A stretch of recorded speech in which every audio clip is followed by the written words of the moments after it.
Whether your team is your family, your business, or your employees, staying connected is crucial. You can depend on the Cross Insurance family Very good. to provide the best insurance solutions for you.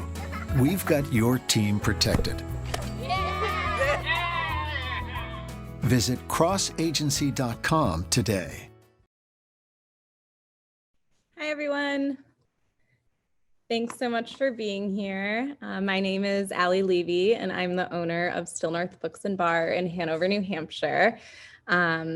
We are super excited to be here with Makenna Goodman tonight talking about The Shame, her amazing debut novel, as the second installment of the Boston.com book club. So for those of you who don't know about us, we're a bookstore, cafe, and bar, though emphasis right now during COVID on the bookstore part of the operation up in Hanover, New Hampshire. We opened at the end of last year and have really missed getting to be a gathering space. So great to see you guys all here tonight.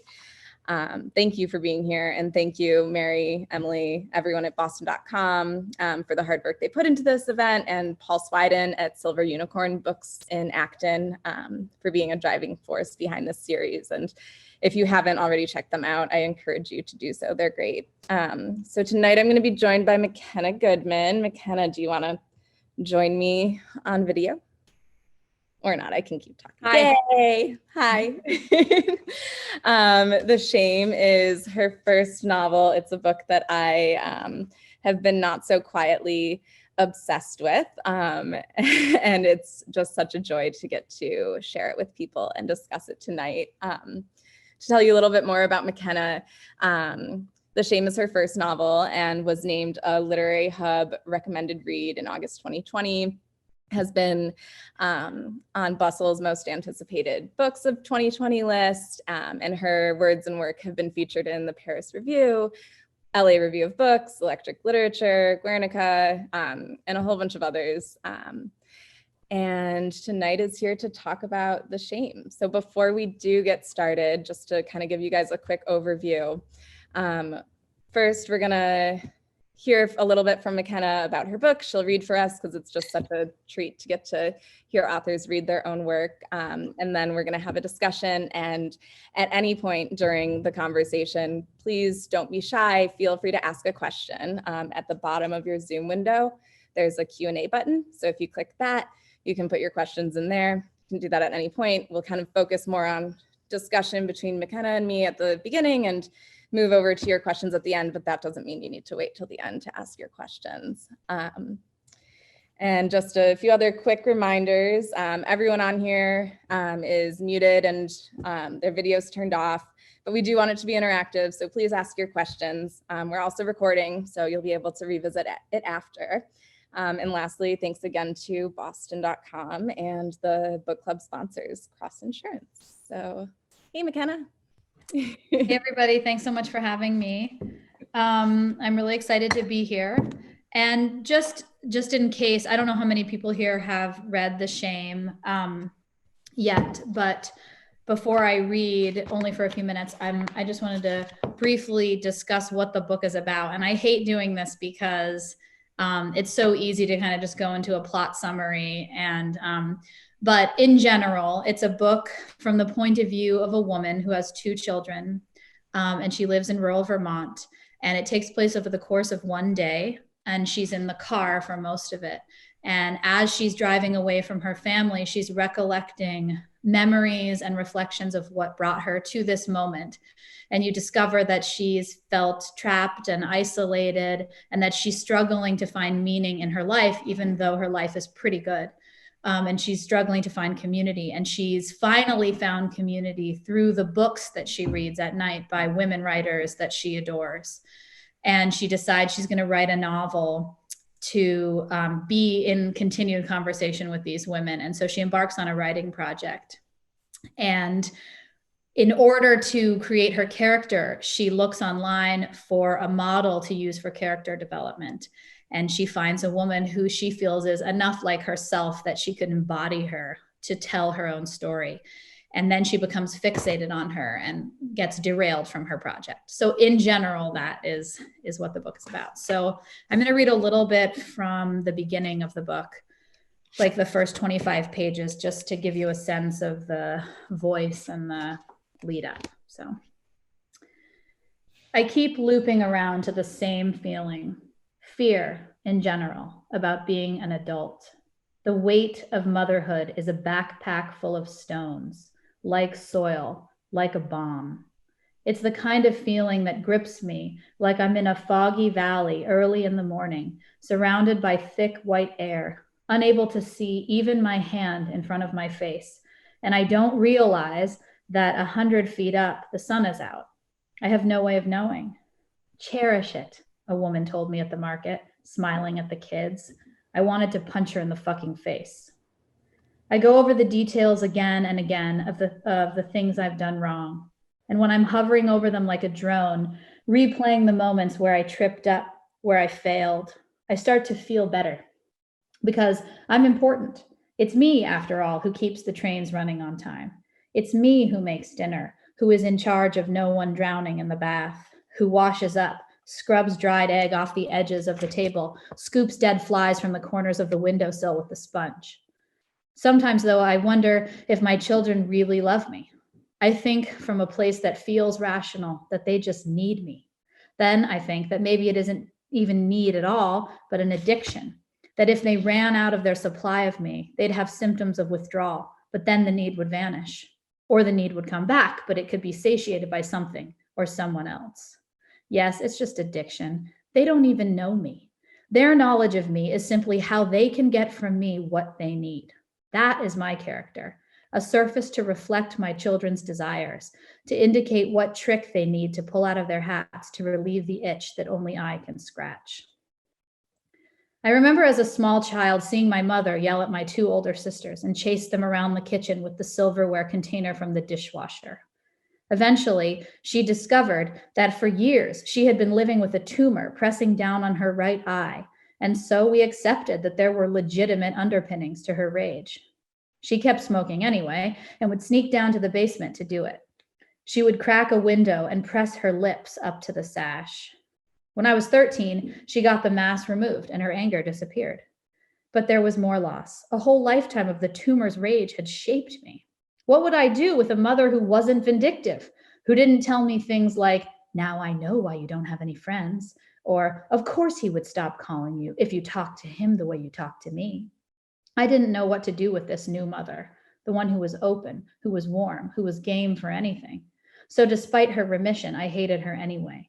I figured the tumor had been her fault all along. She had made it, hadn't she? Why did she get absolution? Simply because they cut it out. I was the one with my childhood riding piggyback. But now that I'm a mother, I think absolution is more than fair. My engine light went off, and I was filled with a sense of relief. I was in Westchester, New York. It was 5 a.m., and my adrenaline was wearing off. I stopped at a 24-hour Dunkin' Donuts, drank a cup of coffee, and ate a chocolate donut, things I never do. In an hour, Asa would be giving the kids breakfast. He would drive them to school. Back in the car, I listened to the news. I put the window down. There was a rush of cold. The darkness had been consuming, but it was nearing light. I became frightened. I worried about my children. I had the urge again to call and make sure that they were okay.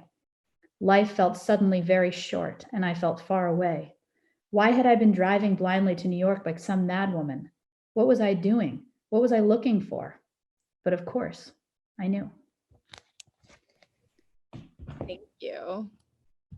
I have a question related to that, but first I just want to say I feel like that passage is just, I mean, it's so characteristic of the book. There is so much in there, and we've talked about this before, or maybe I imagine that we talked about this before. But I feel like for a 150 page book, it's just like astonishing how much detail and how much thought is happening. And it's really, really cool to see. And I just think it's super well done. So congratulations for like the 100th time. But I asked you to read that passage because I think it's super interesting. I think that it's one of the places where we like most clearly see like the root of Alma's anxieties. And she like says it like really plainly. It's this fear of being an adult, and then like goes back into her childhood. And I think it's like so psychologically rich, that passage. And I wanted to talk a little bit, and we've talked about this before, about this idea of projection psychologically. And I've heard you say, you know, that the book is about the psyche, and that all of the characters in there are, by their very nature, projections of you. Like they are all literally coming out of you. So I just wanted to ask you if you could talk a little bit more about this idea of projection and how it's happening on the author's part. Mm-hmm.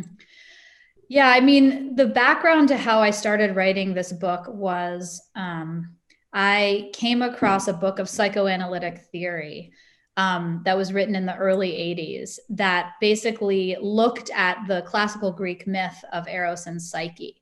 And this guy deconstructed the myth in a narrative way and basically broke it down plot point by plot point and character by character. And his theory was that each character in this myth was actually, let's say the myth represented the archetypal woman, whatever that is, coming into awareness.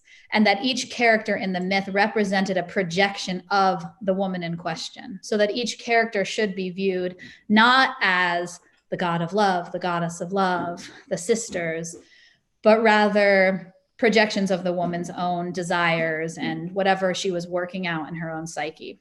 And when I read that, I don't know, like something in me just really turned on, and I felt really free for the first time in my life, in the sense that I could see that if I were to look at my own life as a story, that I could manipulate the way I interpreted it in a different way, and that would actually change the way I was and the way I lived. And it made me realize that much of life, much of real life, is in fact imagined. It's not as simple to say, yes, well, this happened and this was imagined, because so much of what we think happened, we create as a story in our minds, and then we continuously tell it to ourselves. So I don't mean this literally, like we create false memories, you know, like where you think I was abused and then you make it up. I'm thinking that, like, you know, you go into a room and you think, everybody hates me. I look terrible. What am I saying? They all think I'm an idiot. And then you deeply believe that. And then you enter the space kind of embodying that. And I think that maybe it's true. More likely, it's a story that we're telling ourselves. And I think that, you know, you see this in therapy and psychoanalysis and in philosophy and, you know, in general, is looking at the stories that have been told by humans throughout the centuries and picking them apart and saying, what is real? Truly. So projection to me is like, you know, it's sort of like when you fight with your spouse or someone and you say, you did this and you did that and you did that. What therapists would say, well, actually, you could just point the finger right back at yourself and it would be pretty much the same thing. There's two sides to every story. There's a million sides to every story. There's no actual reality. There's no real story. Because one person, you know, you think of two siblings who tell a story. There's this novel that I read recently by this Norwegian writer, Vigdis Hjorth, based on her own life, but a novel. And her reality is entirely different from her sister's reality, who wrote a novel in rebuttal of this woman's novel, as if to say that never happened. So I'm interested in reality and constructed truths. It's super interesting. I think that like you take that thing that you're interested in and you literally put it like right on the page. You're like, and not to say that it's like autobiographical, the first novel's autobiographical, whatever, but like the thing that you're exploring is like this thing that Alma can't put her finger on. Like she's like starting to realize like she could change her life by seeing everything in stories.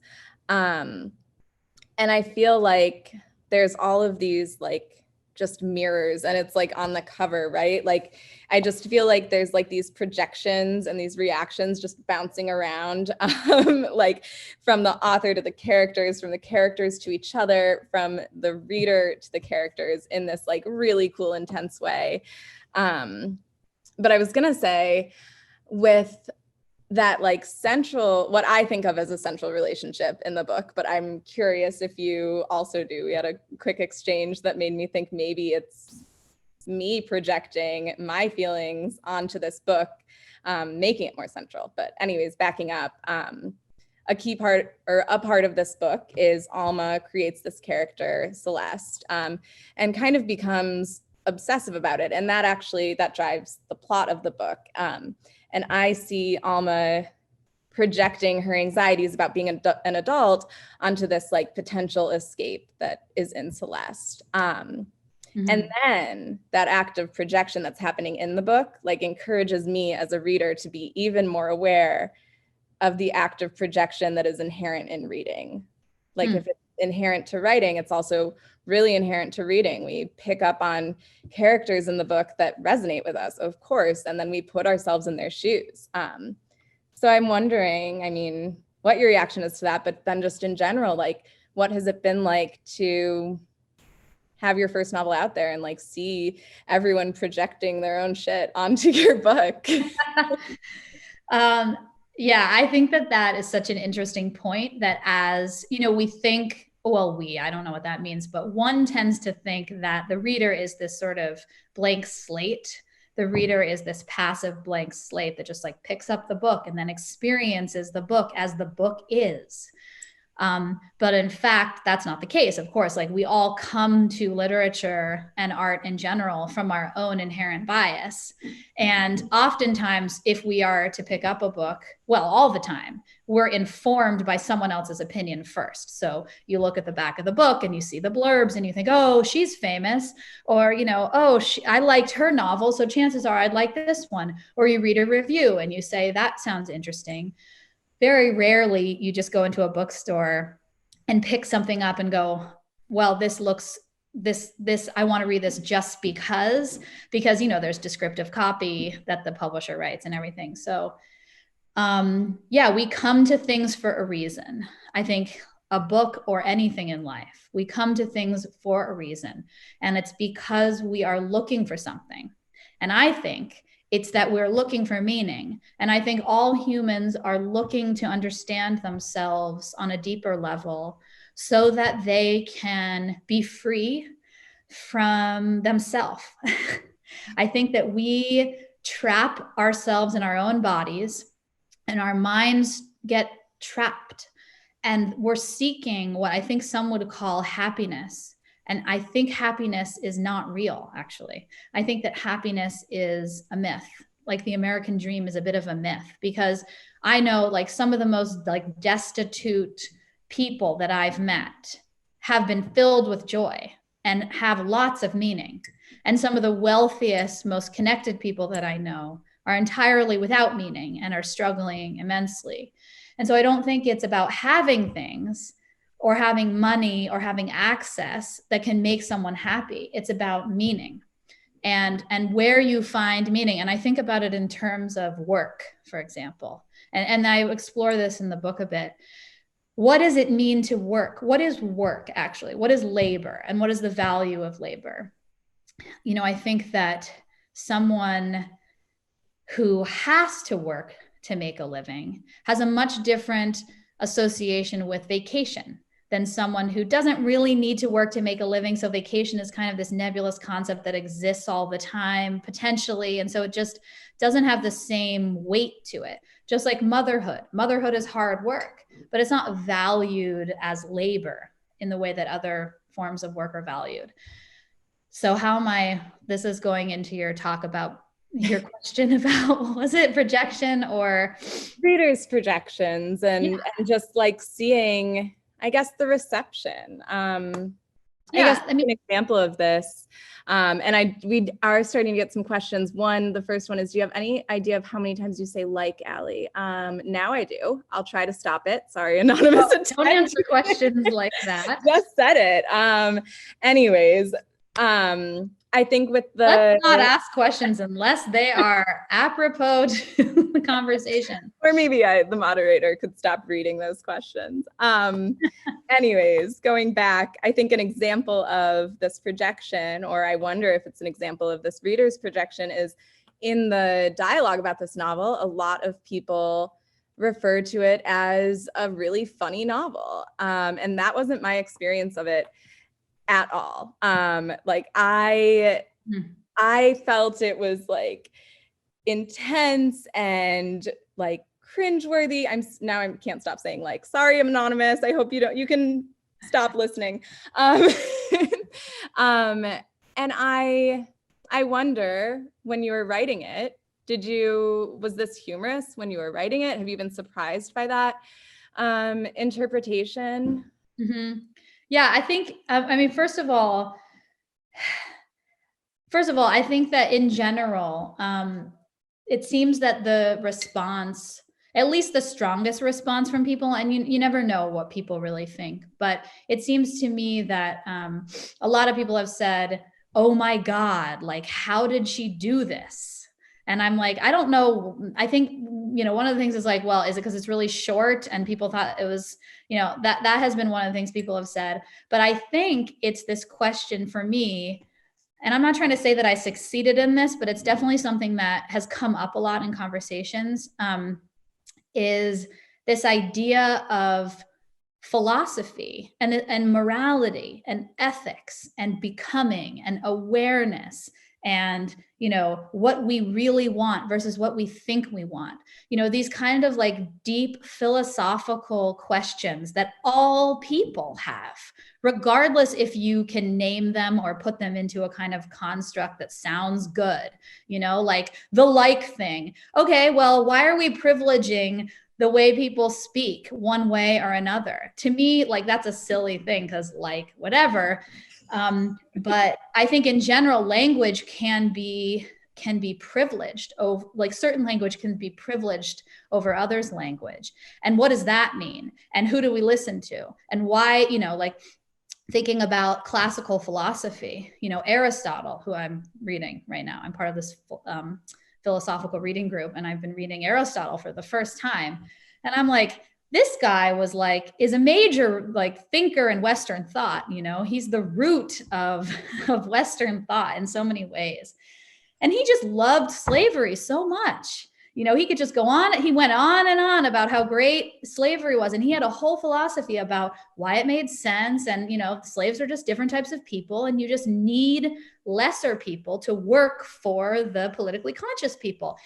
Anyway, so I just think that, to me, it seems that readers are looking for, or some readers who have enjoyed The Shame are looking for a way into those questions that actually has a way out and isn't just this like nebulous, like, oh, I'm depressed, but more, how can we pick apart the things we take for granted in ourselves? I'm crazy, or I'm neurotic, or I'm envious, I hate my life, whatever.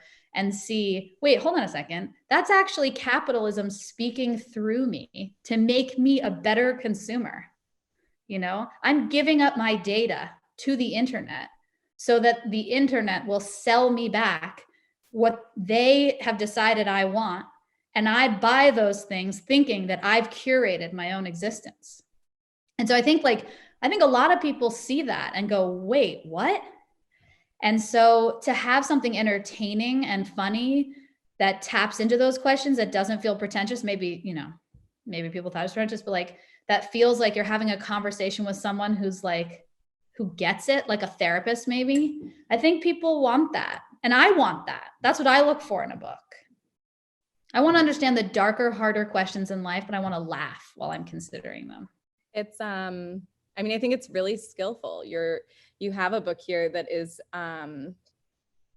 really accessible to so many people for different reasons. And I think, again, because of that relationship of projection, it's just encouraging people to access it where they can and take these bits and pieces out of it.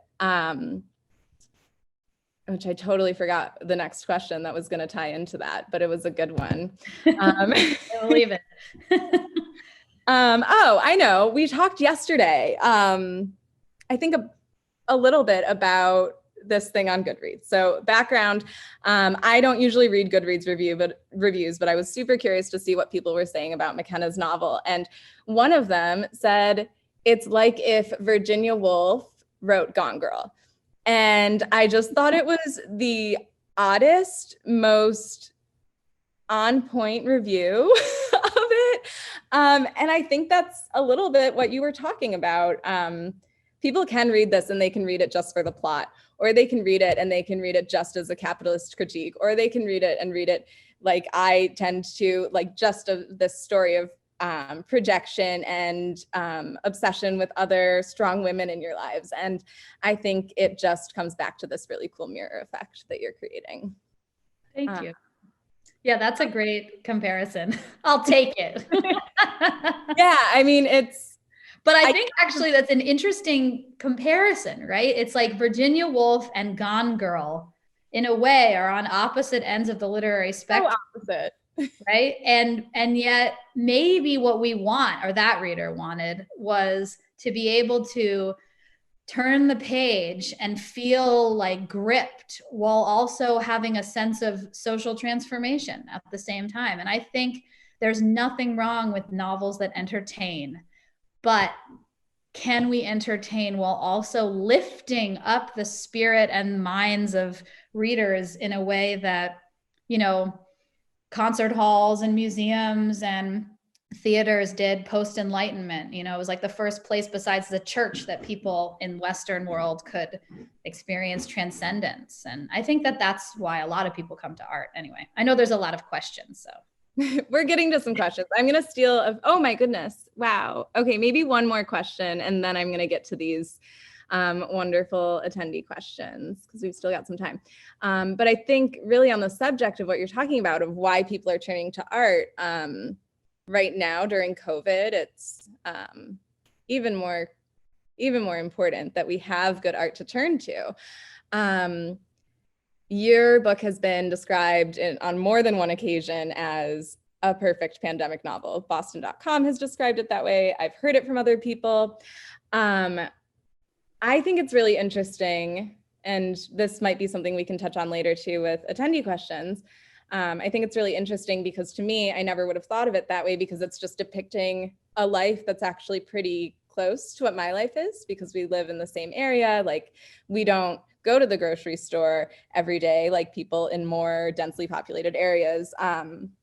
We do tend to only go every other week. And so COVID, even though it's been devastating and horrible, up here we're in this really great bubble where it's a little bit less of a disruption of our daily life. We didn't have to change our habits as much. But I was wondering when you first heard that categorization, and if that was surprising to you that people are latching on to this, particularly now because of the sense of isolation. Yeah, I mean, I think it is a novel about loneliness and isolation. So to me, that's like, that seems to be an apt descriptor. I also think, yeah, I don't really know, it's not about illness or anything, but I do think it's about existential fear, which I think is much more pervasive now on the surface of people's minds. Certainly it was always there. What am I going to do with my life? But now it feels much more dire. And in particular to people who are losing their jobs and who are losing their homes and who are sick and losing their loved ones. You know, which pandemic? Like, there's two to me. There's the pandemic of COVID, and there's the pandemic of racial injustice that has really come to the fore in a way now that seems as dire as it did in the 60s. And I think that one thing that, you know, the shame deals with that I was interested in that people don't really talk about that much, and I don't know if that's because of whatever, but is this idea of whiteness and privilege as a pervasive culture, as a quote norm that everything is measured against. So to me, I can think of a million great pandemic novels. This one is a particularly white one. And I think that I don't really know why I brought that up, but to me, it just feels like what we're dealing with right now. I think what COVID has brought to the fore is that like we could all die at any moment. You know, life is actually much more transient on a large scale than we thought before. It may get worse. We may like see dark, dark winters ahead. A friend said to me once that this is the taste of eternal winter. And I was like, yikes. But but it feels like that at times. And I think that what we're also seeing is that these norms that have kind of been perpetuated by systems of power, they're not an accident. It's designed this way for white, privileged, wealthy people to get more privilege and more wealth and to continue controlling markets and government.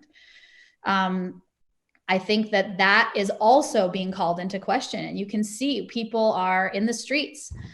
And so to me, I would like to see, I just read this really great article today in the New Republic by a Nigerian American writer, and I forget his name.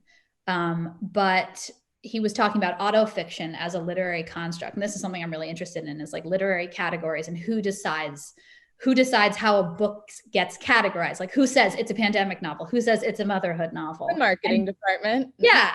Yeah. And many other things, many other systems that like define commerce and define the market. And his article was like, why are all these so-called autofiction writers white? Like, why isn't anyone, like, they have these names over and over again that you hear, and they're all white people, white Eurocentric people. And that's not because all people writing autofiction are white. It's because that's what the media is deciding to talk about. So I'm interested in why the media decides to talk about things in the way it does and how that is actually a tool of control, whether it's conscious or not.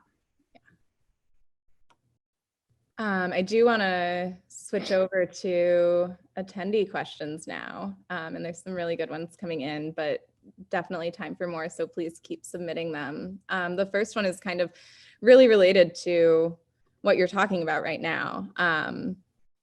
But just, and I mean, I'm curious, yeah. Why did you choose a privileged protagonist? Well, because I'm interested in privilege that cannot see itself and privilege that thinks of itself as somehow liberated from any sort of moral or ethical implication. In particular, you know, I think you have a certain type, of which I include myself to a certain extent, or my fear of what I am and what I am hoping to not be.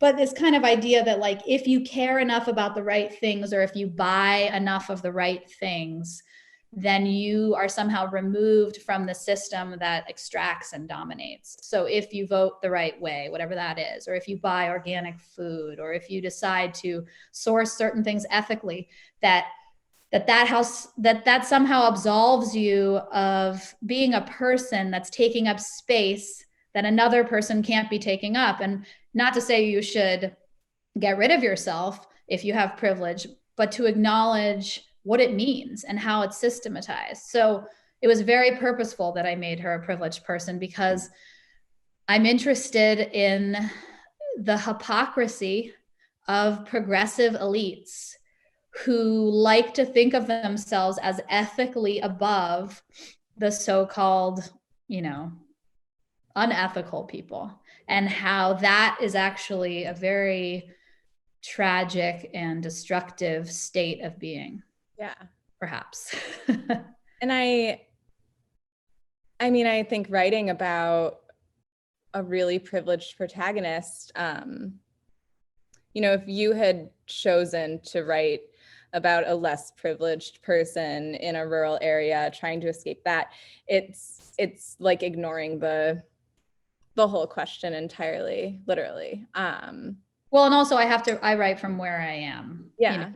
And I think what I know, you know, not that this book is true, but what I know is that there is a type of person that moves through life feeling absolved somehow of any kind of responsibility. Like the acknowledgement of privilege would somehow negate the privilege. Yeah. And the acknowledgement is not enough. It's like, you can hold up the mirror, but that is not change. You know, you can acknowledge something without deconstructing it. You can call something out without redistributing.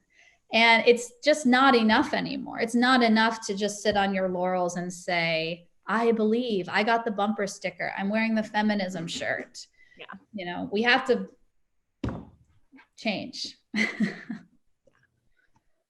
A couple other, these are less, I do want to just kind of briefly mention most people's questions.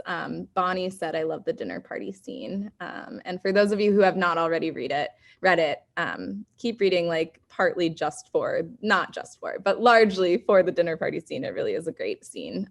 And thanks, Bonnie, for commenting on that. Let's see. Amy Pearsall wants to know, why did you choose to have Celeste be seen as not patient with her child? Also, why a croissant? And I love that question. Yeah. Oh, great. No one's asked about the croissant yet. I love it.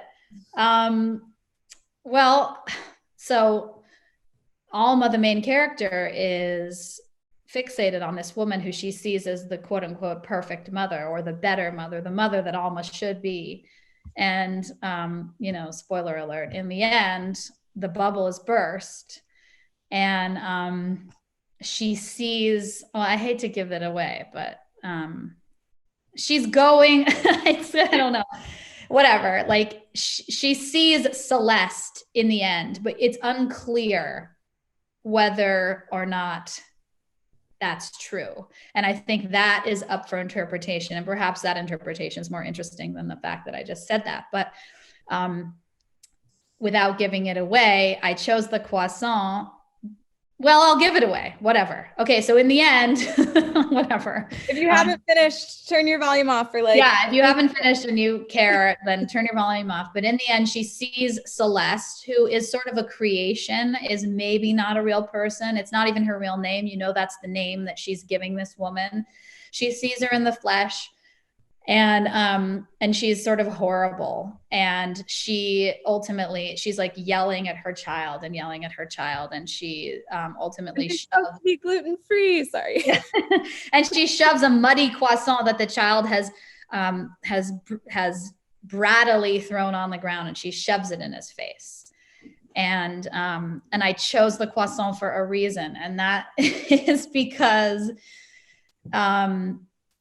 I mean, partly because it's a delicious snack, and partly because of a kind of francophilia that I think exists in that same world of privilege that I describe, of kind of idolizing French culture and idolizing this French idea of, you know, the parents have more control over their children, the women are more beautiful, they have better style, they have better taste, you know, in general, like.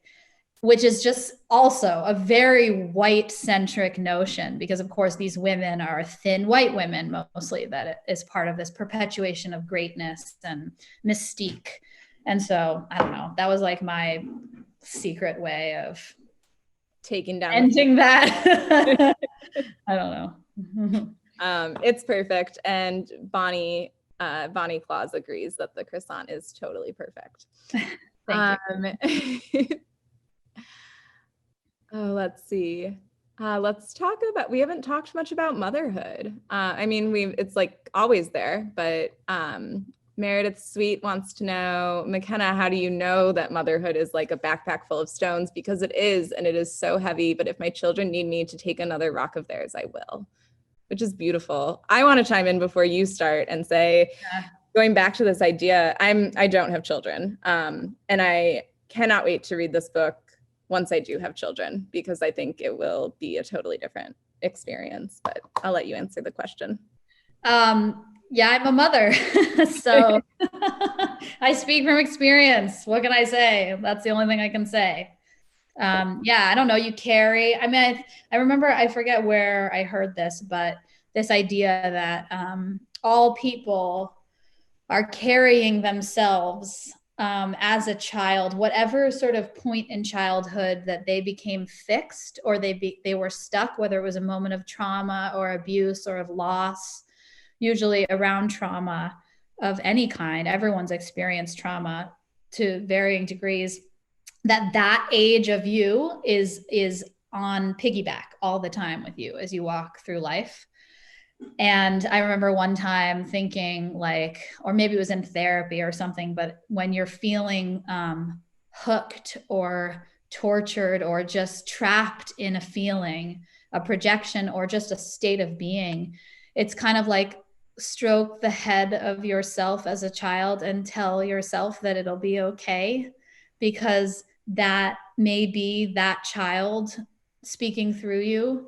And that we're kind of all mothering ourselves as children, actually, regardless of whether or not we have physical children. And yeah, I think that there's a tendency to kind of create these binaries with motherhood, like, are you a mother or are you not a mother?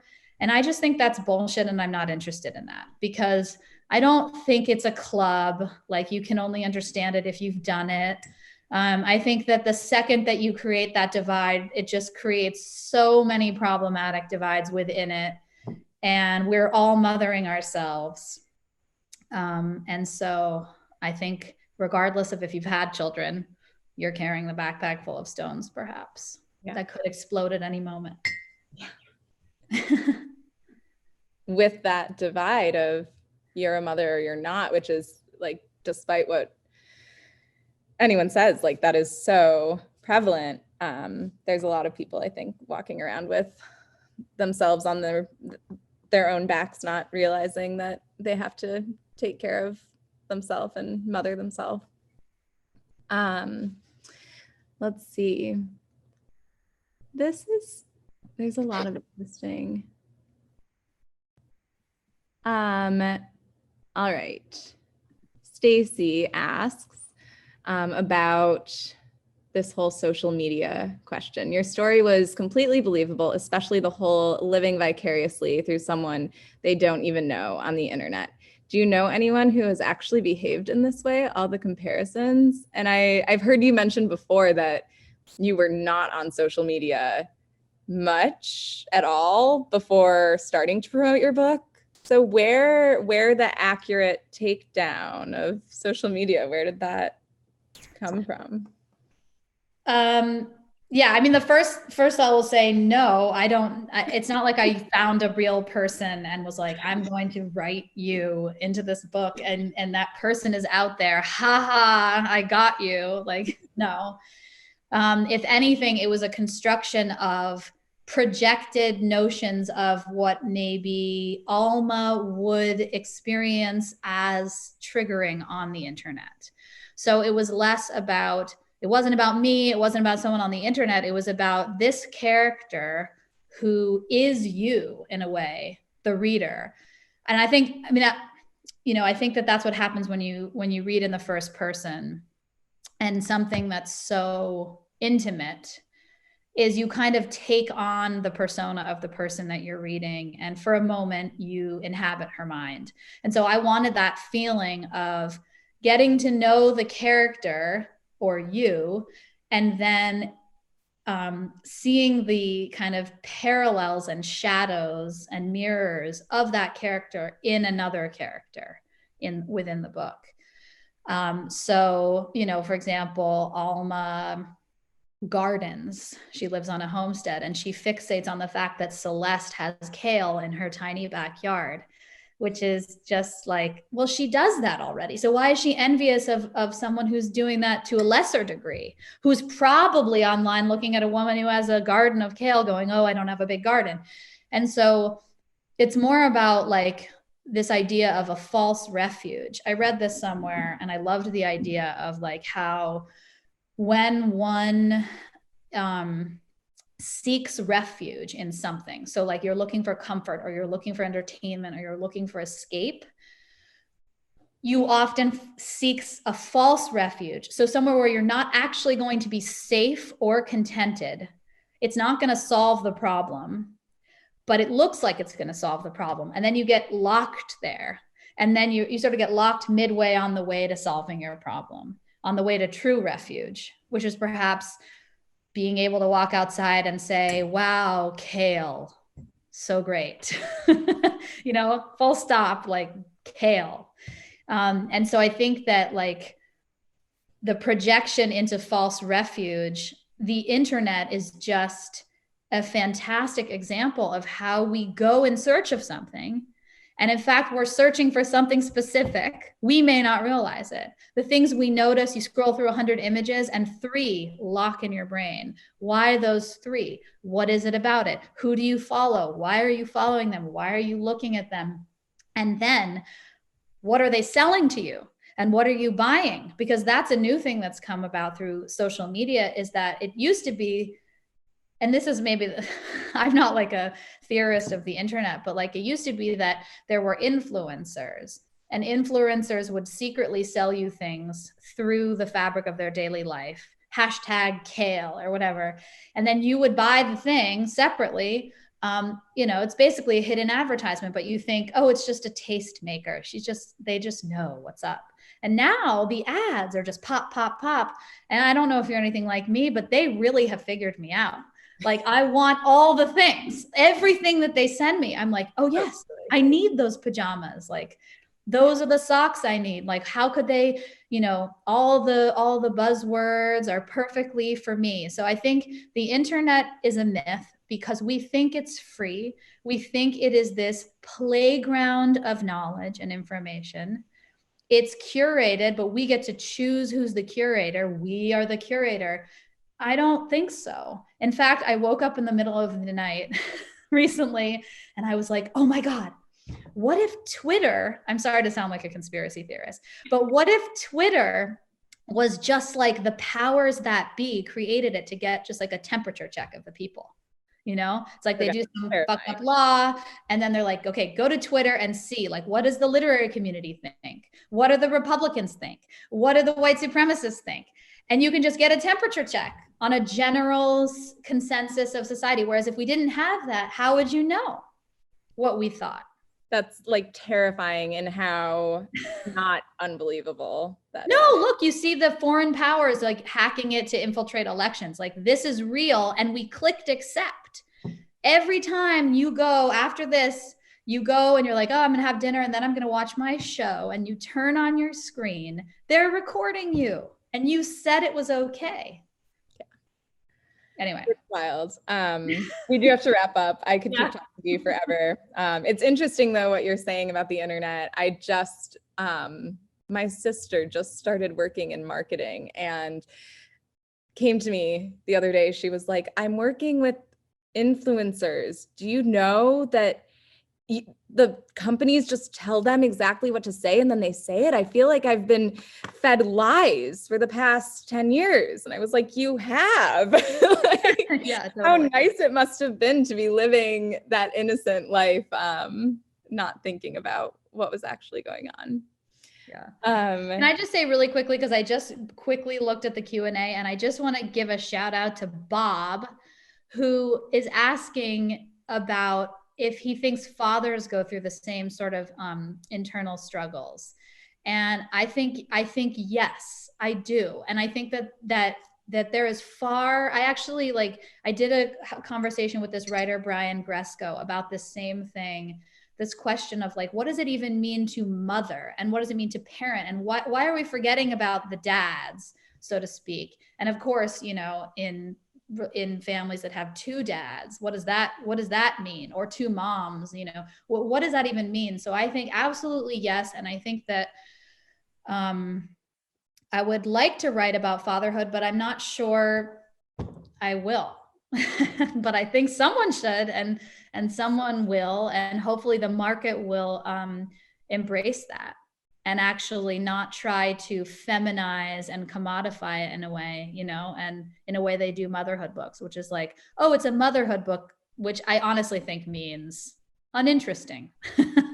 I feel like the media is like, it's a motherhood book, therefore you should not read it. Motherhood books are, I feel, really good sellers right now. Oh, that's good.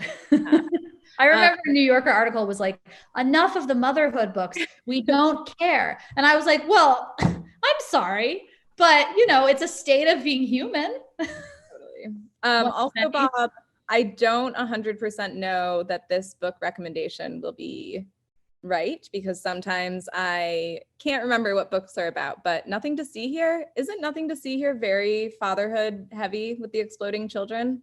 Worth looking into, Bob. Or Karl Ove Knausgaard is another one. There you go.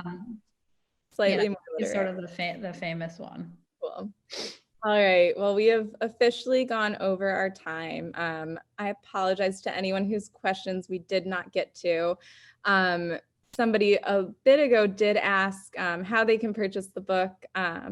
If you go to our website, www.stillnorthbooks.com, you'll find our contact information there. You can call us. You can submit the order online. Also, if you have an independent bookstore near you, definitely go to them as well. We're happy to ship, but always great to support your local indie. Thank you, Makenna. Thank you so much for chatting. Thank you, Allie. Talk longer. And thank you, Emily and Mary and Paul and everyone who put work into this. And yeah, thank you everybody for being here and for putting your questions in the Q&A. It was a lot of fun. Thanks, everybody. Thanks, everyone.